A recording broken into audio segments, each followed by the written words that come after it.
People, I'm going to show you how I make these broken glass or broken mirror edits in Photoshop. Here's one. Here's another. Here's a couple more I made. And I'm basically taking a picture of broken glass, making a mask, and then on the broken mirror part, and then transferring it to another image here. Like that. You just transfer the mask right over. So yeah, let's start from scratch. Let's get rid of this stuff. And you go File, Open, and you gotta find a picture of broken glass. Let me see, I have it on my desktop.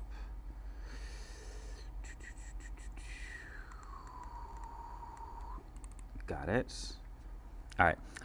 So I'm basically just going to quick select broken mirror parts, and depending on the image you have, it might be a little bit harder than this. Let me go through over here, and when you zoom in, like this part got selected. I don't want it selected, so I'm gonna hold Option. I'm using the quick select tool, by the way. And now I'm removing from the selection. Let's remove this part. And let's add this piece. Oh, and then let's remove all of this pieces, but still pick up maybe that piece.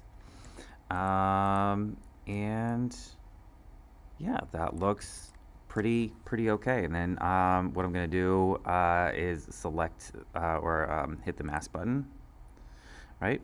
And now I'm gonna import an image. Go File, Open, and let's find a stock image of a person. Here we go. And it'll open a new window. You can Command A or select all, and then copy. Go back to your other tab. Go Command V or paste, and Command T to transform. Option to scale from the center. Put it in there. And so this is the magic. I'm just moving a mask from one layer, clicking and dragging it onto another layer. And now the mask that I created from my broken glass or broken mirror pieces is on my photo of a little boy. And if I wanted to move around the photo, if you just click and drag, it's gonna do this like weird thing, so don't do that. You have to like unlink the layer with the mask by clicking that little locked between the layer and the mask icon in the layers palette, and now you can move around and kind of position your person so you can see their eyes, right? And yeah, that's the easy way to do it. If you wanted to get like more in depth and like maybe add a blend mode to this, like darken or multiply. Darken looks really nice for this image. You might have to cycle through some of them. The problem that happens now is that part of the mirror had this hand on it. So what we can do is go and try to like remove that hand a little bit. Here, let me just turn this layer off for a second, work on this layer, and try to remove the hand. I'm really just gonna make a selection again. Let's do like a quick selection of that piece, this piece, without the crack in the middle, because I want to save that. And this piece, oh, now the crack in the middle again. I'm gonna subtract. I'll zoom in. I want that, but I don't want this crack in the middle.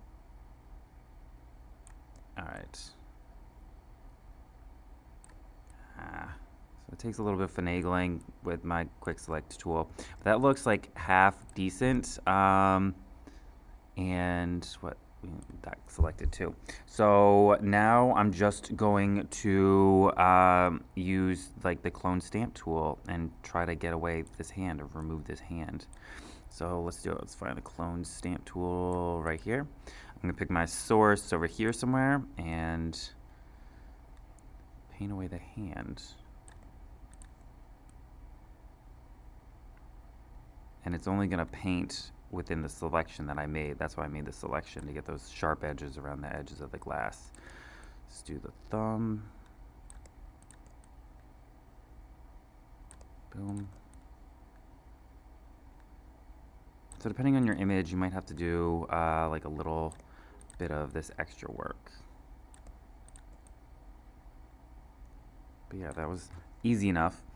Command D to deselect, and I can put my image layer with the mask back on.